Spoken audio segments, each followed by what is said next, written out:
दोस्तों, हमें हमेशा टॉक्सिक लोग, जहरीले लोगों से दूर रहना चाहिए जो कि निंदा करते हों, बुराई करते हों। आपके पीछे किसी पड़ोसी की, किसी रिश्तेदार की, किसी मित्र की, वही लोग आपके सामने उनकी बुराई करेंगे, उनके सामने आपकी बुराई करेंगे। तो ऐसे लोगों से दूर रहने में ही भलाई है, क्योंकि ऐसे लोग कल को आपको भी जीना हराम कर देंगे। बोल बोल के पूछेंगे, भाई क्या कर रहा है, कितना कमाता है, क्यों घर पे है, कहाँ जा रहा है, तुम क्या खाते हो, क्या पीते हो। ऐसे लोगों को लगता है कि भाई उनके पास जीवन में सब कुछ है, बहुत खुश हैं। लेकिन याद रखना, भगवान के पास सबकी नस होती है, सबकी कमजोरी होती है।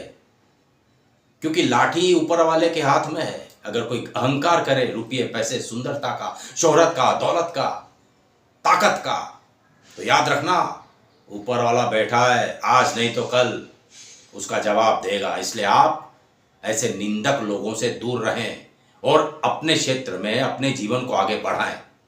एक कहानी सुनाता हूं। एक गांव में एक राजा था। वो हर साल अपनी वर्षगांठ पे पूरे नगर के लोगों को भोज कराता था, रात्रि भोज। तो उसने इस बार सबको न्योता दिया। फिर क्या हुआ कि न्योता देने के बाद में हलवाई थे, सब खाना बनाने लगे। तो एक बहुत ही बड़ी कढ़ाई में खीर बन रही थी। तो हलवाई जब खीर बना रहा था तो उसका ध्यान गया नहीं, ऊपर से कौवा निकला, उसके मुंह में मरा हुआ जहरीला सांप था। गलती से वो सांप छूटा, कढ़ाई में गिरा। खीर बन गई। रात को सबने खाना खाया, कई लोग मर गए, कई लोग बीमार हो गए। अब जब ये बात ऊपर यमराज जी को पता चली तो उन्होंने सभा बुलाई और चित्रगुप्त जी को बोला कि भाई ये बहुत ही सीरियस मैटर है, आप नीचे जाइए पृथ्वीलोक में, देखिए कि किसकी गलती से हुआ। वो गए, सब लोगों से पूछताछ की और बाद में उन्हें एक बुढ़िया मिली।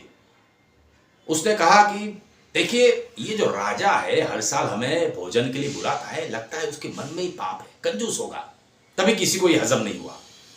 फिर बोली, हलवाई तो बहुत अच्छा है, बहुत अच्छा खाना बनाता है, पूरे शहर में फेमस है, प्रसिद्ध है, तो हो सकता है उसका मन न हो बनाने में। फिर वो सांप की बुराई करने लगी कि अरे सांप को क्या जरूरत थी यहाँ इसमें गिरने की। फिर कौवे को बोलने लगी कि कौवा कितना बेकार प्राणी है, वो हमारे नगर में घूमता रहता है, ये सब गंदगी फैलाता है। ये सब रिपोर्ट लेके चित्रगुप्त जी ऊपर गए यमराज जी के पास। यमराज जी ने अपनी सभा बुलाई, सभी मंत्रिमंडल को बुलाया और पूछा, बताइए आपके हिसाब से कौन दोषी है। किसी ने कहा राजा, किसी ने कहा हलवाई, किसी ने कहा कौवा, किसी ने कहा सांप। लेकिन फैसला तो यमराज जी के पास में था। उन्होंने कहा सबसे बड़ी दोषी वो बुढ़िया है जो सबकी बुराई करती है। अरे राजा की क्या गलती, बेचारा वो तो दिल खोल के सबको खिला रहा था।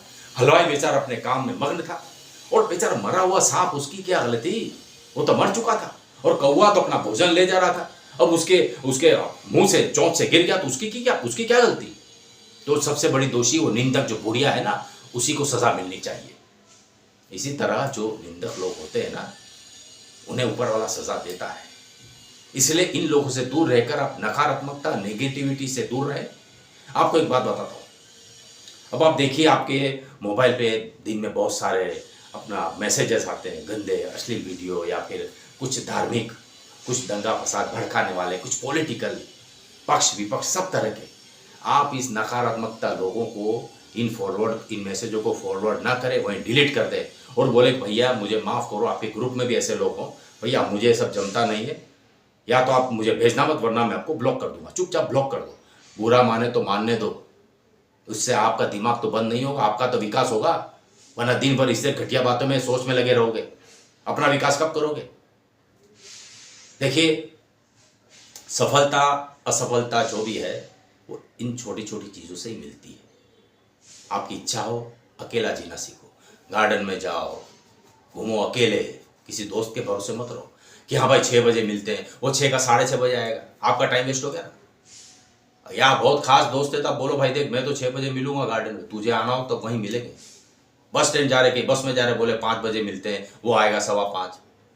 ये सब नहीं चलता भाई, अपना जीवन है, टाइम की इज्जत करो, वरना समय आपकी इज्जत नहीं करेगा।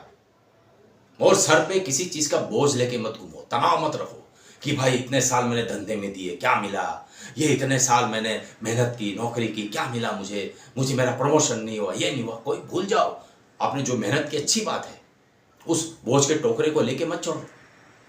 एक एक कदम, एक एक सीढ़ी चढ़ो। मान लो कि आप पहाड़ पे चढ़ना है, 1000 सीढ़ी है, आप 200 सीढ़ी चढ़ गए, थक गए, फिर आप सोचोगे यार मैं 200 चढ़ गया, अभी और चढ़नी है 800, फिर 400 चढ़े, फिर 500 चढ़े, अभी और 500 चढ़नी है। आप वो बोझ लेके मत चढ़ो। आप तो बोलो जो चढ़ गया भूल गया। एक कदम, दो कदम, धीरे धीरे, स्टेप बाय स्टेप, तो ही तरक्की होती है।